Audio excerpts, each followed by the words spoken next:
En este viaje no hay fronteras. Tampoco existen los caminos. Continuemos con el impulso de análisis de la Bienal. En el conversatorio de este día participan la periodista Elba Narcia y la maestra Leticia Santos. Para moderar este conversatorio damos la bienvenida al también periodista Enrique Atonal. Un aplauso, por favor. Enrique Atonal es un nombre y un hombre de referencia en la radio cultural mexicana. Con orígenes profesionales en el teatro y la literatura, ha formado y forjado un camino creativo que en nuestros días llega hasta la fotografía. Es en este amplio panorama de intereses vitales la radio quizá su más importante espacio de expresión. Productor radiofónico, guionista, musicalizador y director de escena, además de periodista cultural, el camino profesional del maestro Enrique Atonal es de larga data y de gran influencia. Queda con ustedes para moderar este conversatorio. Muy bien, muy buenos días. Es interesante estar aquí con todos ustedes, estar a través de la señal de internet porque quiero que sepan nuestras invitadas y que son verdaderamente quienes van a conversar, que estamos difundiendo a través de internet. Y mensajes que me han llegado desde Alemania, desde Francia, París, mensajes que han llegado de Argentina, que han llegado de la misma República y de la Ciudad de México, nos indican que hay una buena participación de, digamos, internautas que nos están viendo, que nos están siguiendo a través de la señal de la Bienal. Por eso mismo, quisiéramos pedirle a las personas que están aquí en la sala y pedirles a nuestros internautas que participen con preguntas. Aquí en la sala habrá unas personas que le pueden dar un papel con el que ustedes pueden participar. Vía internet, ustedes pueden usar Twitter usando el hashtag Bienal Radio, todo junto. Pues bien, vamos a empezar. Ya hicieron una presentación de este moderador que no merecía mucha presentación. Yo sí quiero presentar a nuestras dos invitadas, que como ustedes verán, son dos personajes muy interesantes. Vamos.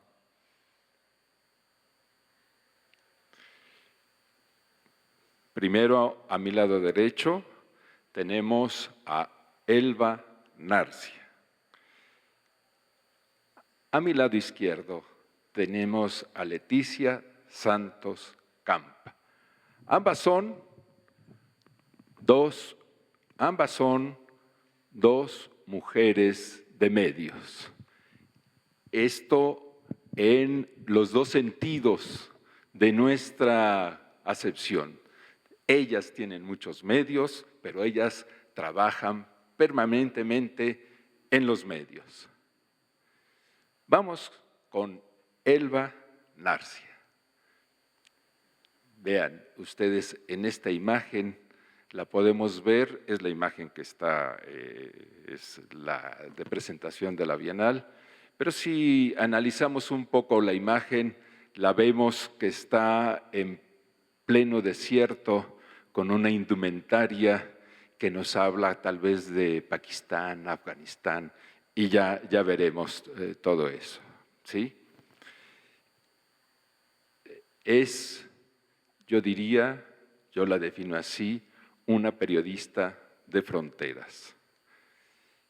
Después tenemos a mi lado izquierdo a Leticia Santos Campa. Aquí la vamos a ver en una aparición reciente que tuvo en Perú. Créanme, se los aseguro, me dio mucho trabajo encontrar imágenes de Leticia Santos en internet. Esto fue verdaderamente una sorpresa. Creo que a ti también te sorprende, ¿verdad? Bien. Esto acaba de ocurrir. Ella estuvo dando una serie de conferencias, una participación en Perú, en una reunión de, creo que de radios, sí, era así, de la universidad, sí, eso es. Bien, ahora vamos a ver, yo la definiría como una profesional de academia. Vamos a ver Elba Narcia, vamos a ver su currículum. Bien, periodista en la BBC de Londres durante 15 años, corresponsal en zona de conflictos, creadora de ONGs de defensa de la mujer en zona de conflictos, periodista independiente, yo digo que es una mujer del sur. ¿Sí? Okay. Sí. Bueno, vamos a ver ahora a Leticia Santos, su currículum. Licenciada en Ciencias de la Información por la Universidad La Salle de La Laguna en Durango. En fin, creo que hay una pequeña diferencia, pero en realidad pues podríamos dejarlo así.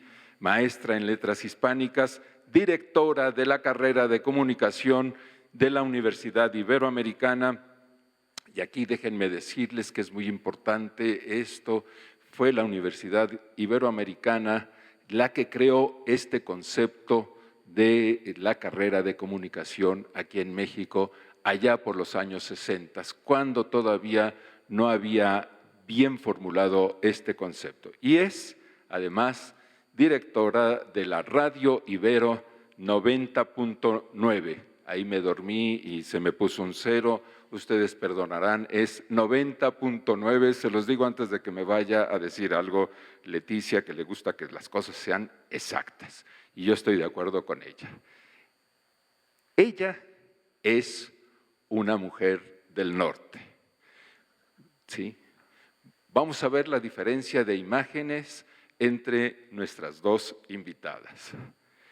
Bueno, ahí tenemos a Elba en plena acción. Si ustedes se dan cuenta, hay unos automóviles allá atrás, quiere decir que está en una acción muy central. Y ahora ella es Elba Narcia. Vamos a ver la imagen que nos proporciona Leticia. Yo la pedí y me tocó esta. Esa es su imagen oficial. Y por supuesto que lo primero que le vamos a preguntar es ¿por qué nos presenta esta imagen oficial que, como ustedes verán, es bastante singular? Bien. ¿Cuál es el punto de unión de estas dos mujeres? Yo diría la radio. Y a eso vamos. Muy bien, pues entonces empecemos con Leticia. Cuéntanos. ¿La imagen? ¿Por qué la imagen así? Pues yo podría decir muchas cosas muy bonitas o decir que pues, la gente de la radio somos eso, radio face, y no queremos dar la cara. La verdad es la campaña que tenemos ahorita en la estación, que es más menos, y a ellos se les ocurrió que tomaran estas fotos borrosas y es la imagen de todos en la estación en este momento.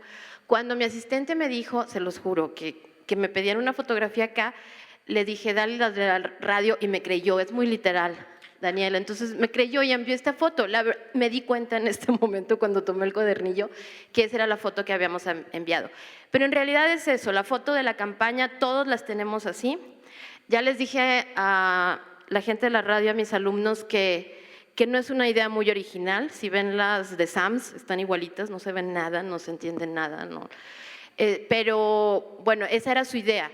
La idea de la campaña, de la más reciente campaña de Ibero 99 es menos rating, más radio.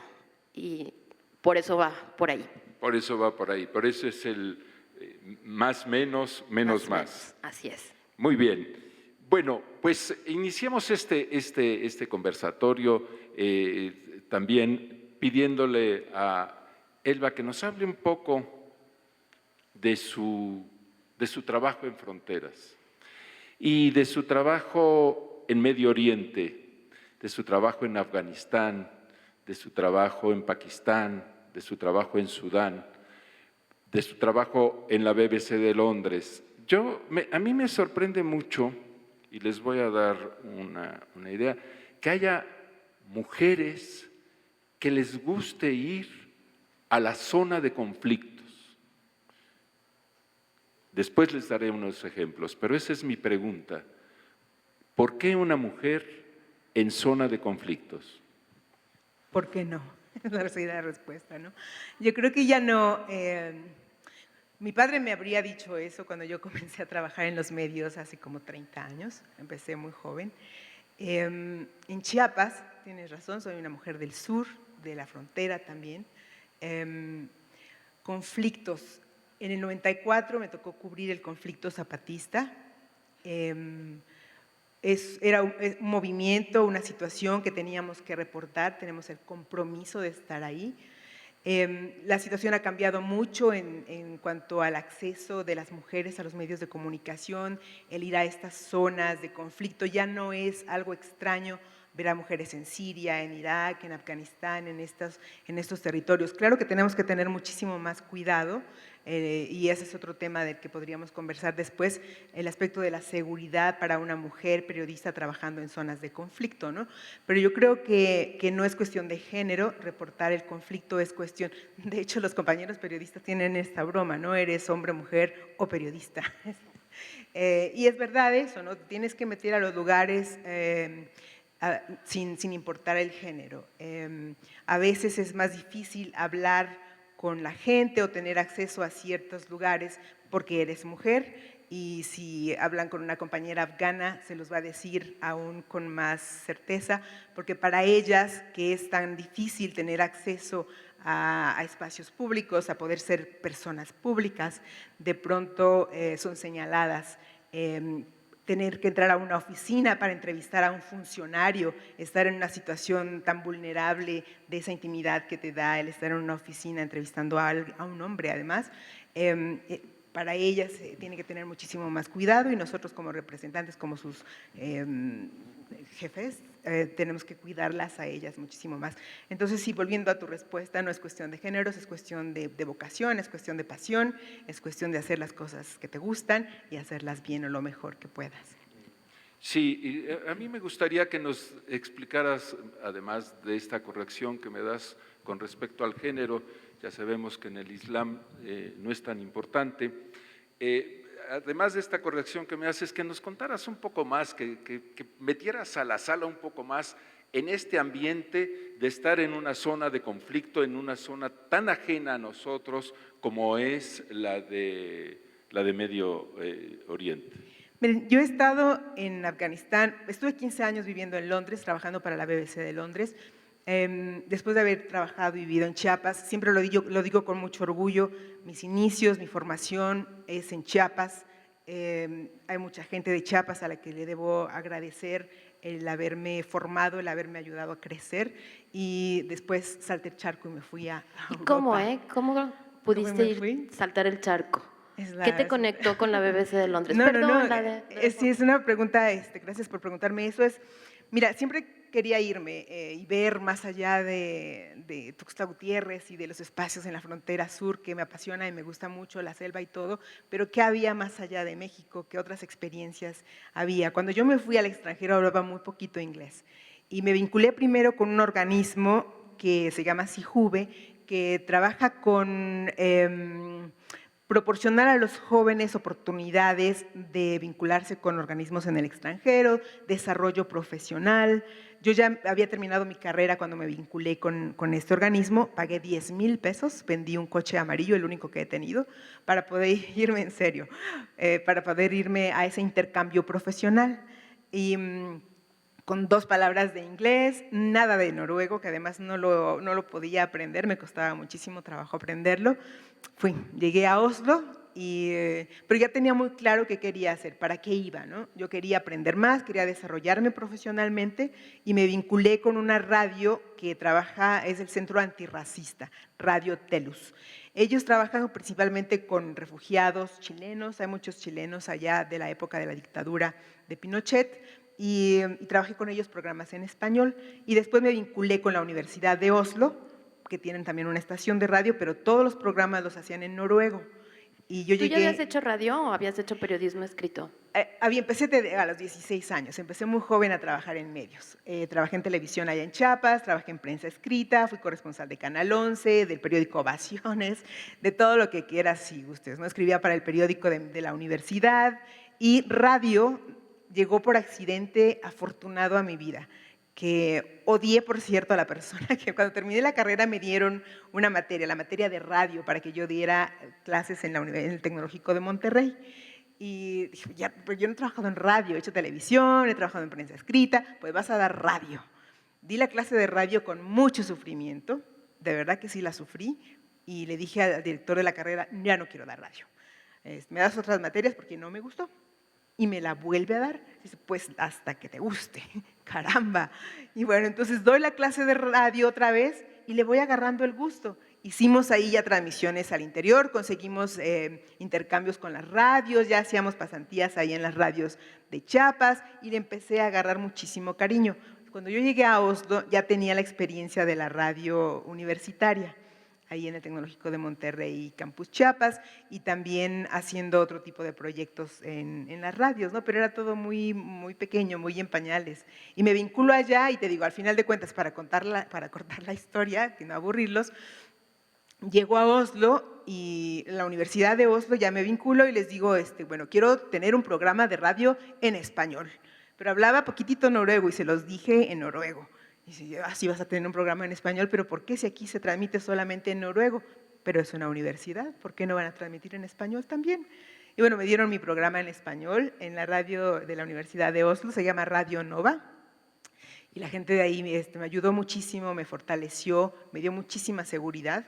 Aprendí en noruego, aprendí el inglés y de ahí mismo llamé a la BBC de Londres. Yo, Elba Narcía, soy Elba Narcía, quiero ir a la BBC y tomarme un café con el director de capacitación de la BBC de Londres. Y me recibieron bien, tomé el café, pedí una beca, me mandaron de regreso a México y no me regresé. Tuve una suerte enorme porque ya estando en Londres, me becó la BBC de Londres para hacer un curso de 3 meses de producción y ahí me cambió la vida totalmente, ¿no? Porque ahí empezó una trayectoria que fue muy interesante.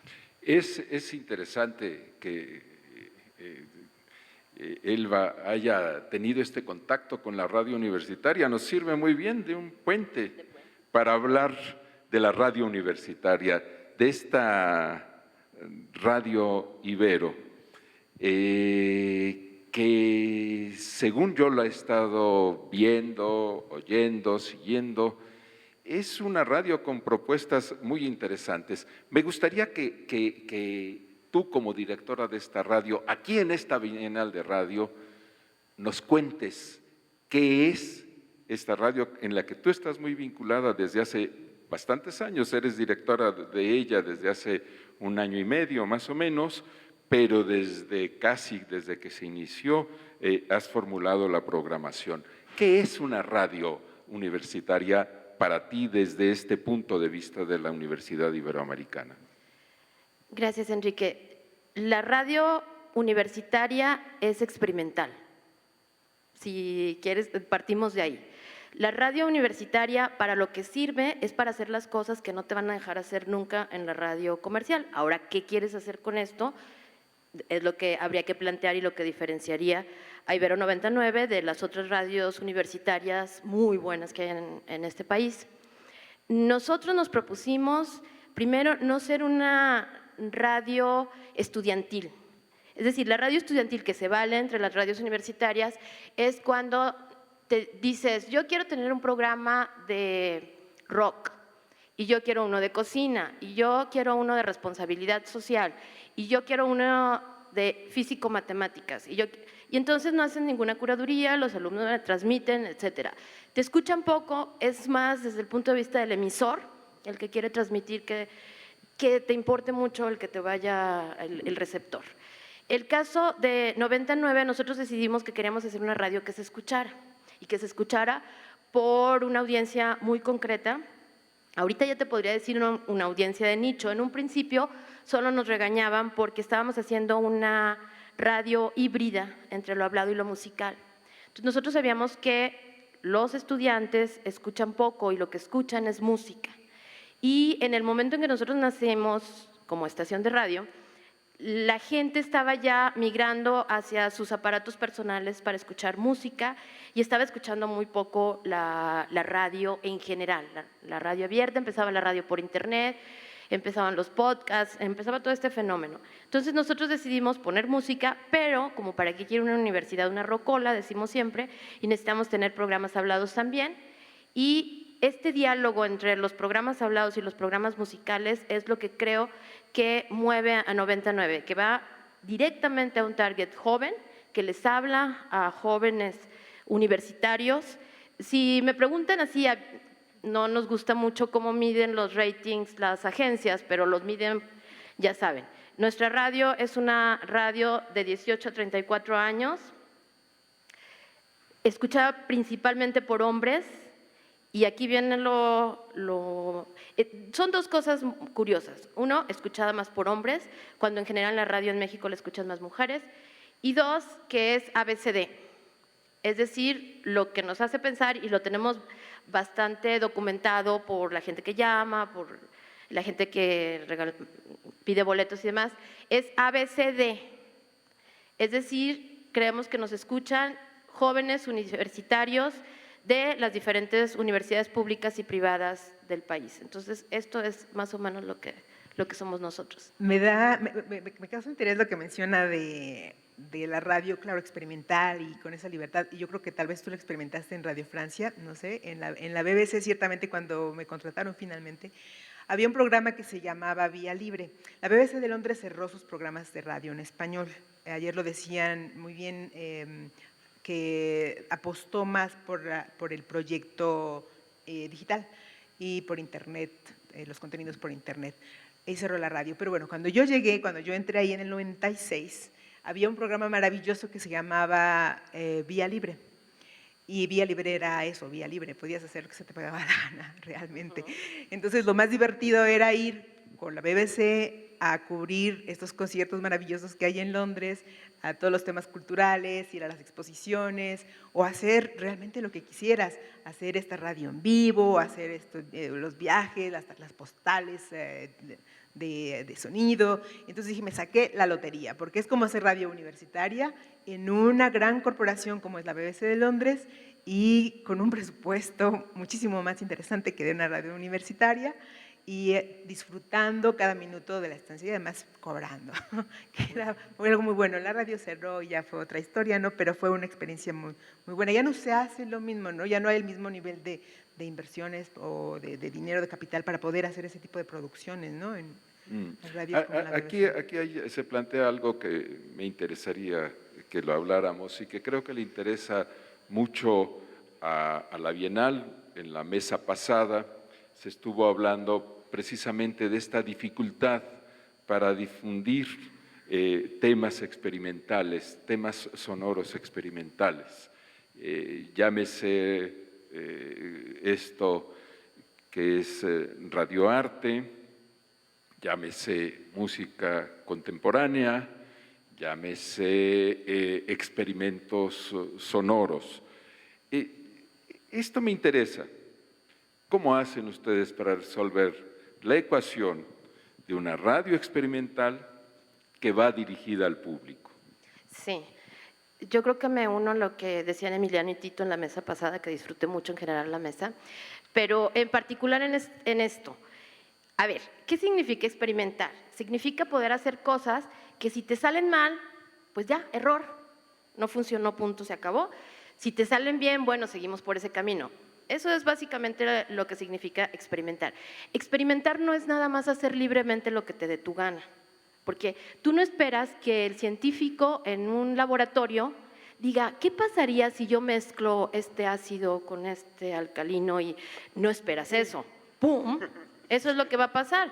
Entonces, lo que esperamos en la experimentación que tengas un poquito de conocimiento de lo que estás mezclando y lo que estás haciendo y que tengas una mínima idea, una hipótesis de lo que va a pasar al final, ¿ok? No nada más experimentar es sonidos y me quedó increíble. No, creo que, y insisto, me uno mucho a lo que dijo Tito, tienes una idea, tienes un por qué estás mezclando estos sonidos, por qué quieres hacer esto, por qué quieres hacer aquello. Una de las cosas que nosotros queríamos experimentar era ver qué se sentía tener público, que te oyeran, porque lo demás es muy fácil, es que yo me puedo parar aquí y cantarles y todos ustedes van a salir huyendo, porque lo mío no es cantar, ni bailar tap, ni nada que pueda resultarles entretenido. Entonces, ¿qué es lo mío, lo nuestro como universidad?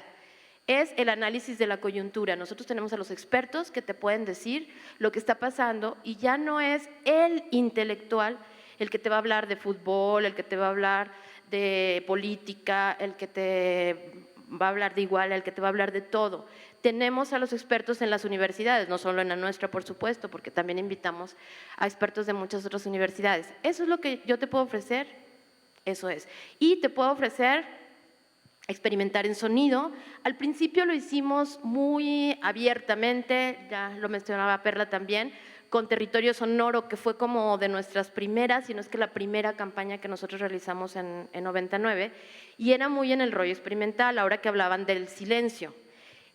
Ahí, exactamente, ahí nos dimos cuenta de los grandes peligros del silencio. Teníamos unos promos que acabo de volver a escuchar precisamente porque la Universidad de San Martín de Porres en Perú me invitó a platicar y bueno, fui con algunos audios y les contaba yo esto y les ponía el audio que no traigo ahora, pero de los primeros promos que hicimos había unos preciosos que iniciaban con silencio y luego decían más o menos así: lo que estás escuchando son 600 girasoles moviéndose al mismo tiempo. Y suena bonito, ¿no? Digo, no está, aquí no hay producción, ni era mi voz, ni mucho menos, pero suena bonito. Pero hiciste bien la voz, ¿eh? O sea, la verdad sí sonó bien. Mis alumnos, locutora de los 80. El problema era que tú ibas en el coche, lo que estás escuchando, primero el silencio, y ya estabas, nos salimos del aire, ¿qué pasó aquí? Ahora, no era un silencio, había una frecuencia baja por ahí, pero en el coche no se escucha.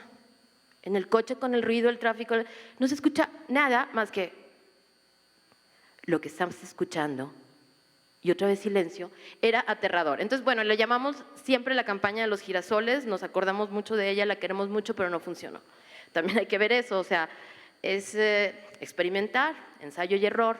Entonces, ¿qué creo? Y lo platicaba ahora con Alejandro Cornejo de Perú, por cierto, eso, que sí hay que experimentar y ver si funcionan las cosas, hay que intentar que nos escuchen, hay que intentar sacar tu parte artística, pero también esperando que del otro lado haya alguien a quien vayas a darle un mensaje, que también es parte de lo que quiere la radio, ¿no? Bueno, eso contradice un poco el eslogan. El más rate. Precisamente por eso lo hacemos. ¿Sabes qué? El eslogan es difícil, ya me lo han dicho, incluso en otros países, nadie entiende por qué no queremos rating, ¿no? La idea es que a nosotros nos empezaron a criticar precisamente por ser escuchados. Es una radio, como ustedes saben, universitaria, que más o menos tiene radioescuchas. Y tiene una fiesta que es muy conocida entre los más jóvenes, tiene cosas pues que puede ser escuchada. Entonces, igual nos decían y nos hicieron reflexionar, no estoy refutando nada, de repente nos dijeron, ¿le están dando ya más importancia a eso, a que los escuchen, al rating, que a hacer una verdadera radio? Entonces dijimos, alto ahí, a ver, reflexionemos entre nosotros si es exactamente lo que estamos haciendo. Entonces vamos a hacer menos rating, más radio, porque es exactamente eso. Sí queremos que nos escuchen, que quede claro que sí queremos que nos escuchen, sí queremos auditorio, pero no queremos sacrificar nuestros contenidos por obtener más radioescuchas. Y a lo mejor, y sin querer, créanme, lo vas haciendo, te vas haciendo más fácil a lo mejor. Claro, pero también hay que considerar que no debemos condenar No debemos condenar a la radio cultural a que sea una radio del secreto. La radio cultural está hecha para que lo oiga todo el mundo, ¿sí?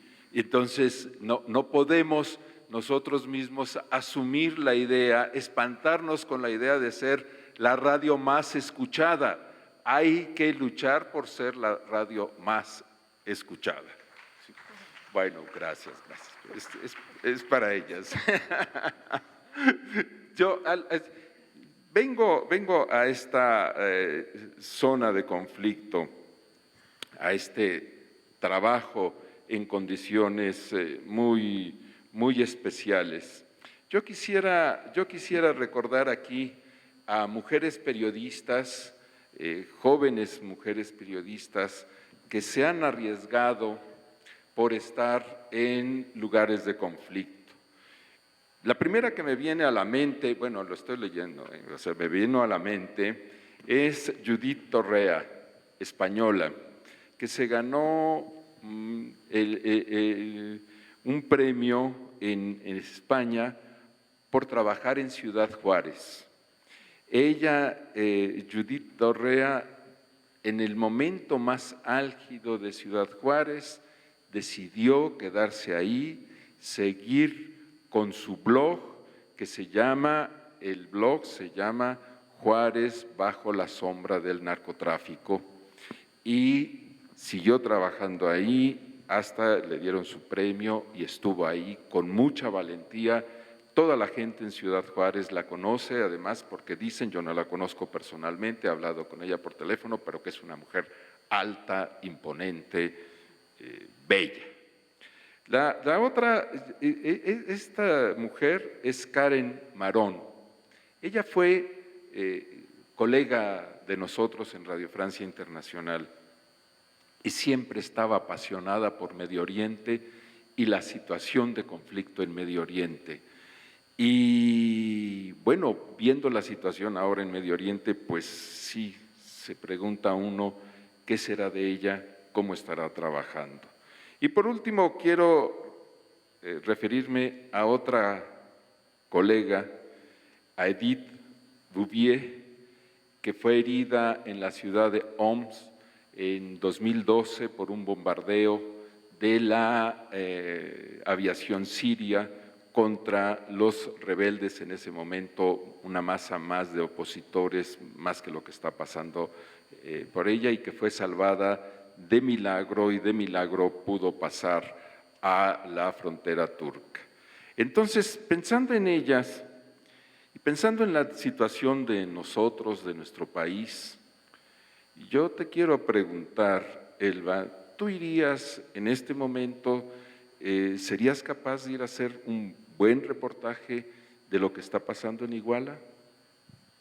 Yo creo que es una responsabilidad, es nuestra obligación como periodistas, como comunicadores, estar ahí, contar las historias. Yo creo que no hay peor situación en una zona de conflicto, en una zona de riesgo, que cuando no hay presencia de medios. Lo hemos visto ya en algunos lugares, cuando se ha cerrado el acceso a la prensa, no sabemos lo que ocurre y es muy grave. Tiene que haber ojos, tiene que haber oídos, tiene que haber gente denunciando. Por suerte ahora ya no es lo que era antes, ya las cosas no se mantienen en secreto como antes. La gente que tiene acceso a las redes sociales, a internet, puede denunciar, puede desde los lugares más remotos contarnos lo que está ocurriendo. Y en muchos casos a veces somos los periodistas los últimos en llegar, o llegamos después, o recogemos la información de la gente que está viviendo la situación. Ha ocurrido en lugares como Siria, por ejemplo, que la agencia Reuters le proporcionó cámaras fotográficas a jóvenes en Siria.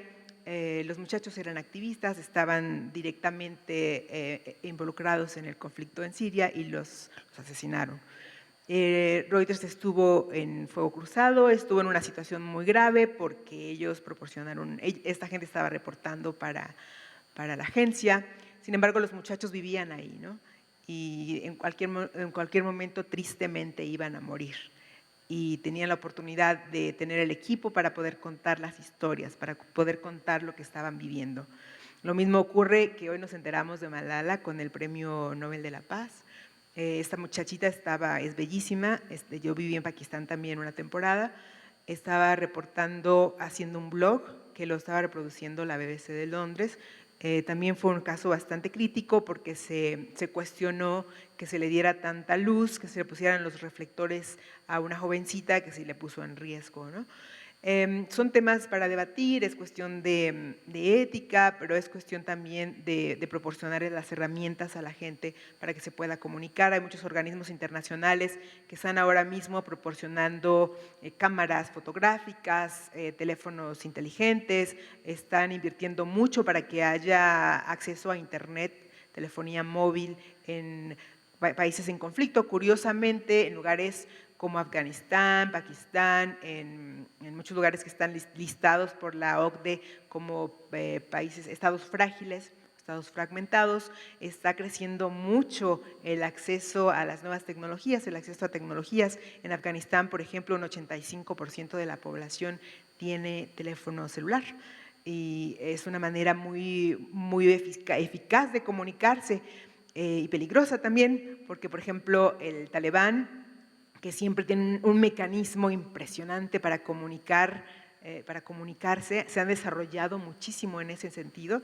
Por ejemplo, cuando hay un atentado, si quieres información, tú le hablas inmediatamente al Talibán y ellos te van a responder y te van a contar su versión de los hechos. Y no solamente eso, sino que ya tienen videos circulando en teléfonos celulares y tienen canciones y tienen su página web y tienen a su portavoz en el extranjero y tienen un mecanismo impresionante de propaganda que muchas veces es muchísimo más difícil llegar a las fuentes de gobierno, a las fuentes oficiales para que ellos te confirmen lo que está ocurriendo que llegar ahí. Pero el papel tan importante que están tomando las tecnologías es impresionante. Y ahí me recuerda una anécdota, si me permites, Enrique, nada más. Cuando recién llegué a Afganistán aterrada, porque sí llegué aterrada, nos da miedo, por si lo querían preguntar, sí nos da miedo, por supuesto, pero también sabemos que es una obligación, una responsabilidad y vocación, muchísima vocación y pasión nuevamente por lo que haces, ¿no? Cuando recién llegué, me recibe Kabul, siempre lo digo así, con un bombazo, ¿no?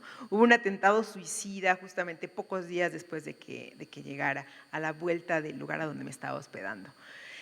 Es el típico caso que siempre te preocupa, ¿no? ¿Cómo vas a reaccionar? ¿Qué vas a hacer recién llegando? Fueron 2 días después de haber llegado a Kabul, que se cimbra el edificio, los cristales estallan.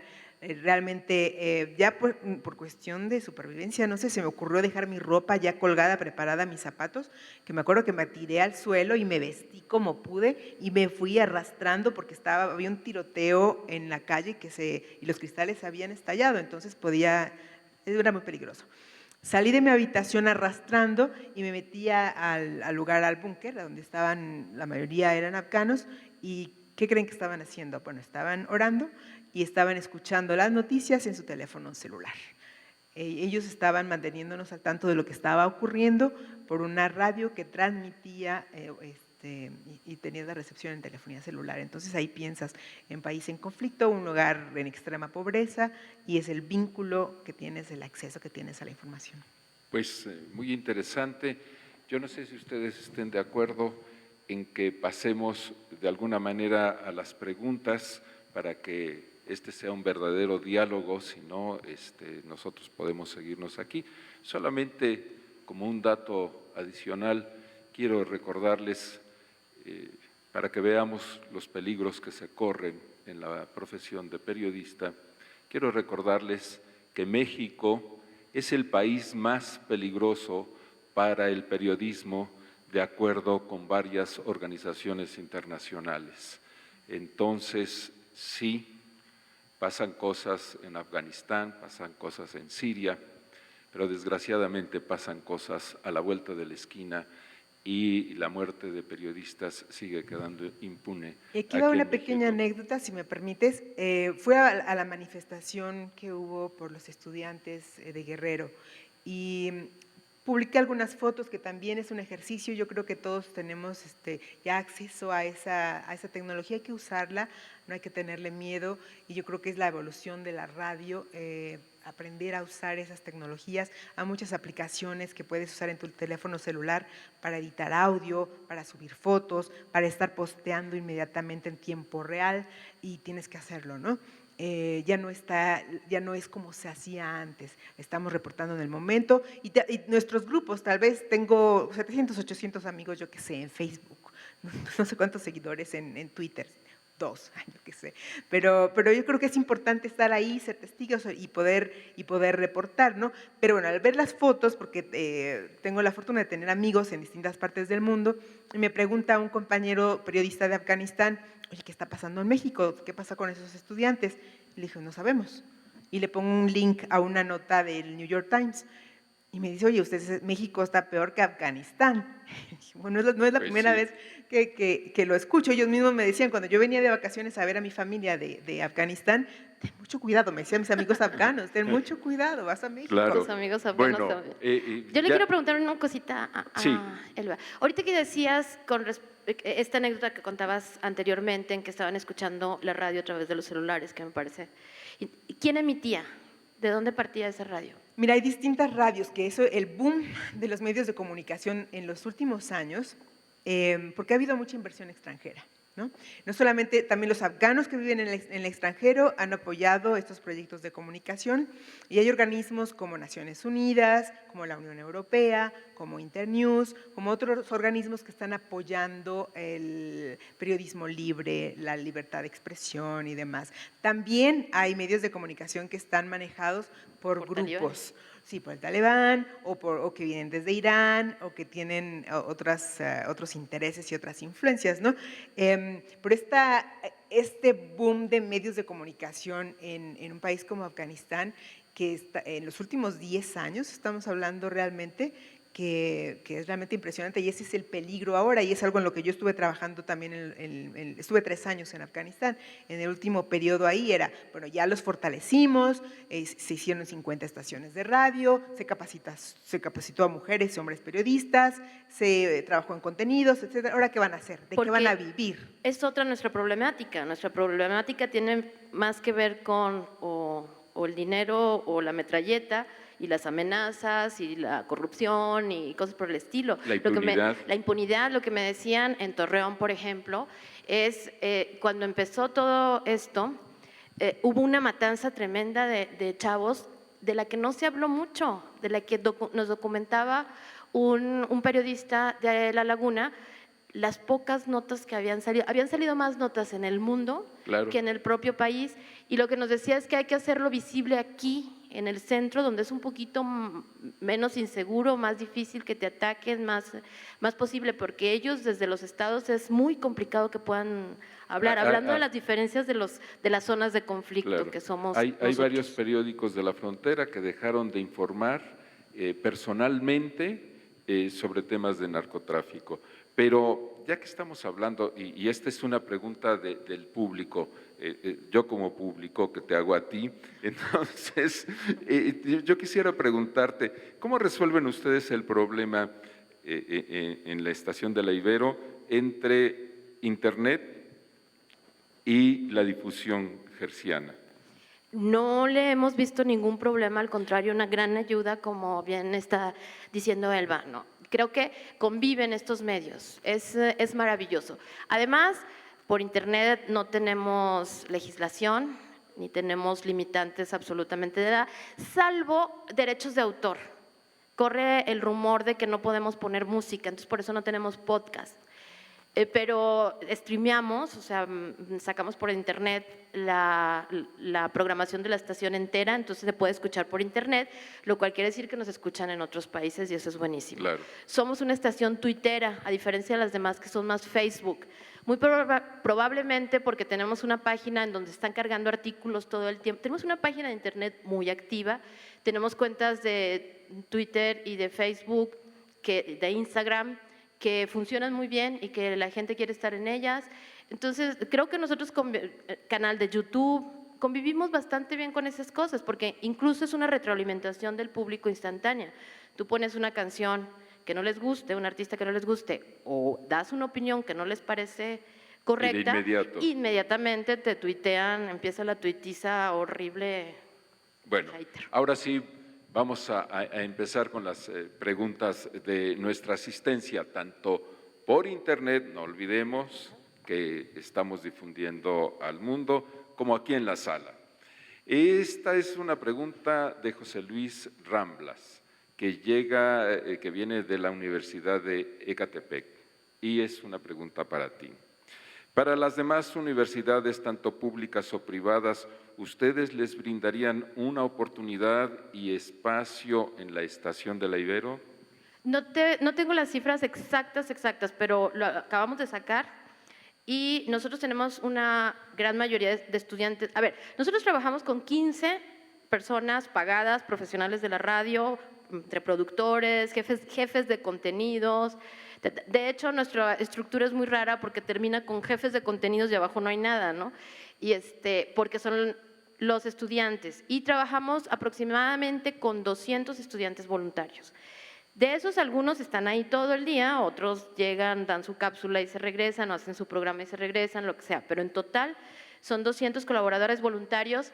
De estos 200 colaboradores voluntarios, digamos que un 80% son estudiantes de la Ibero, un 5% son académicos de la Ibero y el resto son colaboradores externos que ni siquiera estudian, ni trabajan, ni tienen ninguna relación ni laboral ni académica con la universidad y colaboran con nosotros. Entonces, cualquiera que tenga la intención, la muy buena… Parece, cuando digo esto, luego me dicen, te van a llegar 800. Sí llegan… Al semestre, más o menos, armamos unos grupos de 50 colaboradores voluntarios y damos un curso. Al final del curso quedan 5 o 6. Los verdaderamente entusiasmados, parece que es más glamour que el trabajo que realmente es. Entonces, cuando se dan cuenta que el asunto es trabajar y no que te den el micrófono inmediatamente y ponerte a hablar, sino que hay muchas cosas alrededor de hacer radio que si llegas al micrófono y es tu vocación y tu pasión y lo que quieran, llegarás. Pero mientras tanto hay muchas otras cosas que resolver en una producción tan grande como es 24/7 todos los días del año, ¿no? Sí, es una cifra impresionante, 200 colaboradores externos. Y caben más. Es bastante fuerte, pues es una buena invitación. Aquí, que es Luis Migamoto, de la UAM Xochimilco. Luis, si pronuncié mal tu apellido, discúlpame, es una de mis deficiencias. Es una pregunta para Elba. También hay una pregunta para la maestra Leticia, pero viene también una pregunta para Elba y dice: en la actualidad, donde parece que la ética ha desaparecido de los medios de comunicación, ¿cómo se puede hacer frente a ello? ¿Cómo trabajar éticamente en los medios? Es una excelente pregunta. Yo no generalizaría, ¿no? Porque hay de medios a medios. Y la ética también yo creo que es interpretada o ejercida de una manera muy elástica. Lo que es ético para algunos puede ser no ético para otros. Sin embargo, hay principios básicos que deben respetarse y que efectivamente he observado no solamente en México, en distintos países en donde he tenido la fortuna de trabajar, que hay trabajando en situaciones de conflicto es muchísimo más delicado, porque, por ejemplo, hay casos que estaba dándole seguimiento a un caso muy interesante, que es una revista que se llama Luces del Siglo. Se dice que fue clonada, bueno, sí hay pruebas de que ha sido clonada, pero empiezan las acusaciones directas en contra de funcionarios del gobierno. Estuve dándole seguimiento al caso porque me parecía muy grave las agresiones a la prensa, pero después me di cuenta cómo estaban reportando en los medios ese caso y me di cuenta que estaban tomando declaraciones y haciendo acusaciones directas como si tuvieran ya la prueba de que efectivamente había sido el gobernador el que había clonado las revistas. Yo no sé si fue él o no, pero es un caso que está en los tribunales y los reporteros, los periodistas, los medios de comunicación tienen la obligación de reportar las cosas como son, qué fuentes, qué pruebas directas hay.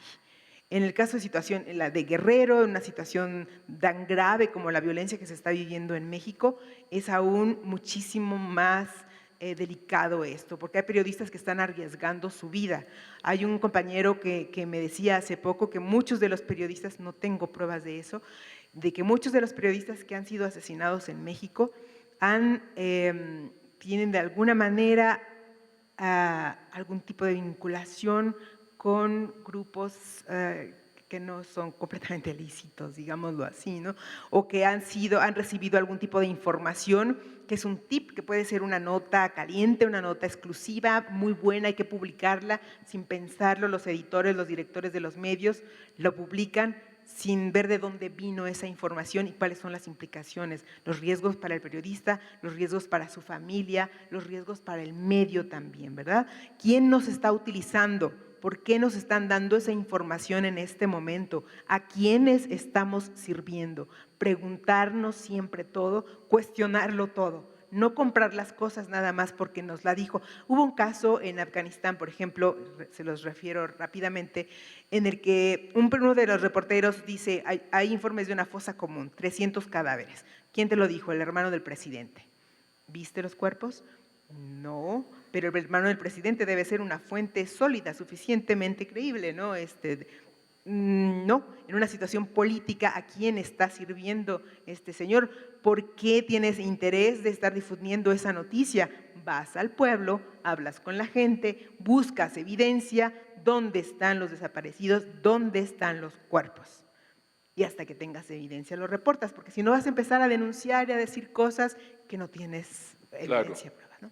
Ese es uno de nuestros problemas ahora con la cantidad de información que se recibe. Aquí hay una pregunta que nos llega de Perú y que nos dice, es Alejandro, que nos pregunta, ¿cuál es la realidad de las radios piratas en México? Si es que aún existen, si es que existen radios piratas en México, ¿y cuál es el tipo de emisiones que desarrollan? A ver. Gracias, Alejandro, me vas a meter en líos. Claro que hay radios piratas en México, todos lo sabemos, hay hasta en la Ciudad de México y se mueven y se meten en una frecuencia y en otra, son divertidísimas. Hay radios piratas en México porque no hay permisos. O sea, la verdad es que te den un permiso, nosotros estuvimos con Radio Guayacocotla 15 años para que nos dieran el permiso. O sea, son radios las más afectadas ahora, y ya nos van a meter en los problemas de las leyes secundarias y demás. Ahora con las nuevas leyes secundarias, nosotros las universidades privadas que tenemos radio y las comunitarias y las indigenistas pasamos a ser sociales, concesionarias sociales.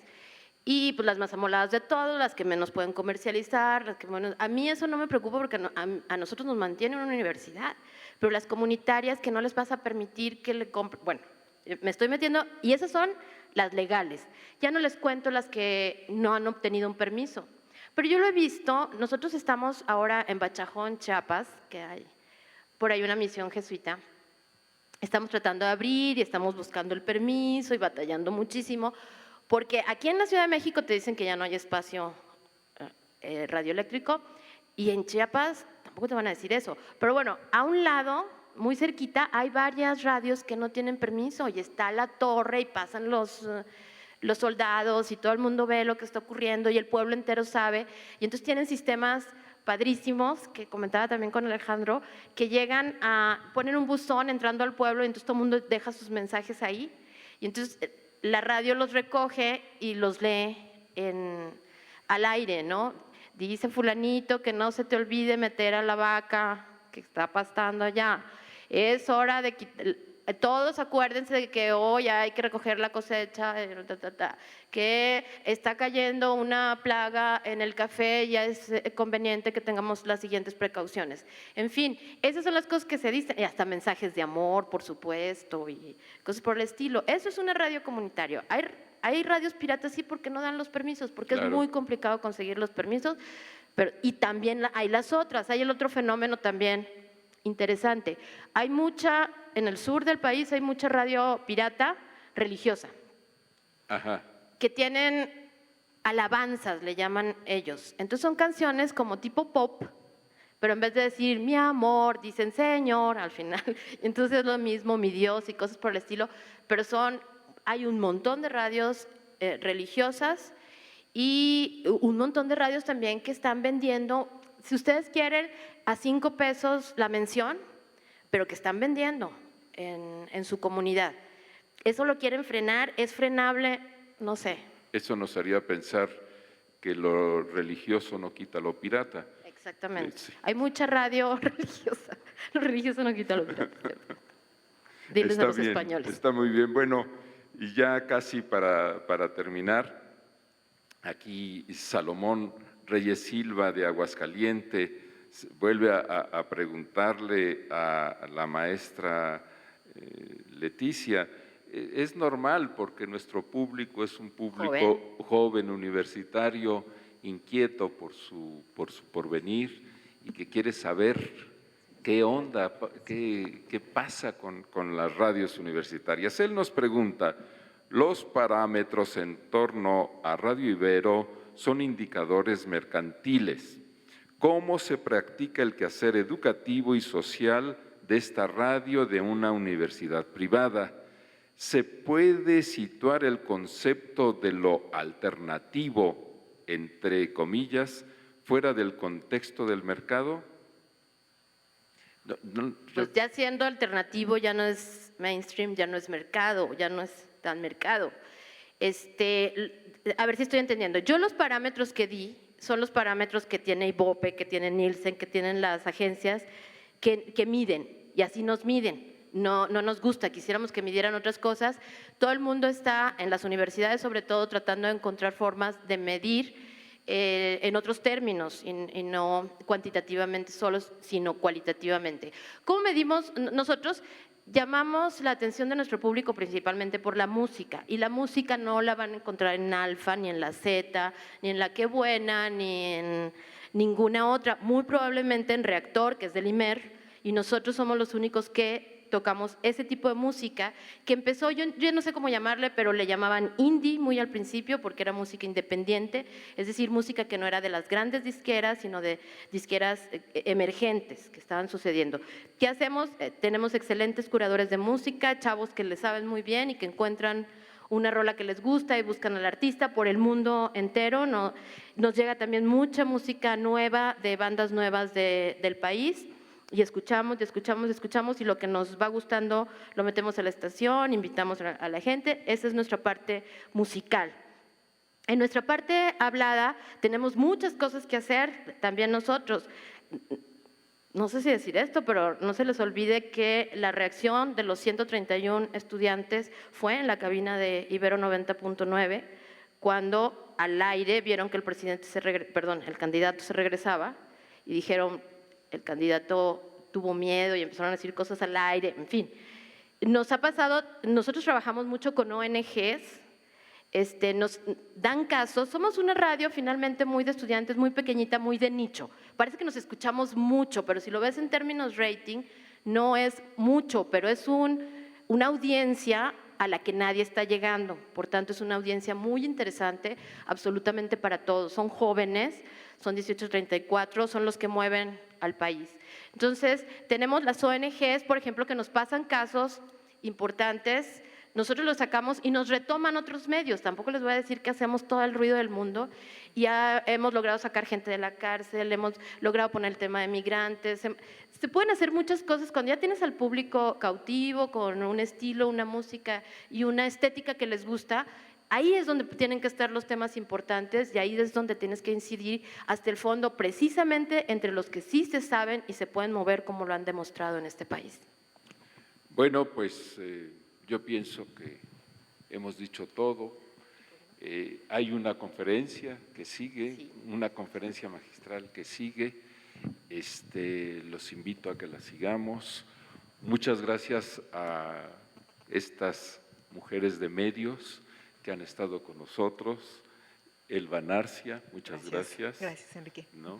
Y Leticia Santos, muchas gracias. Ha sido muy interesante estar con ustedes. Y gracias a ustedes por su atención, gracias a Internet por llevarnos tan lejos y gracias a ustedes por estar aquí. Muchas gracias.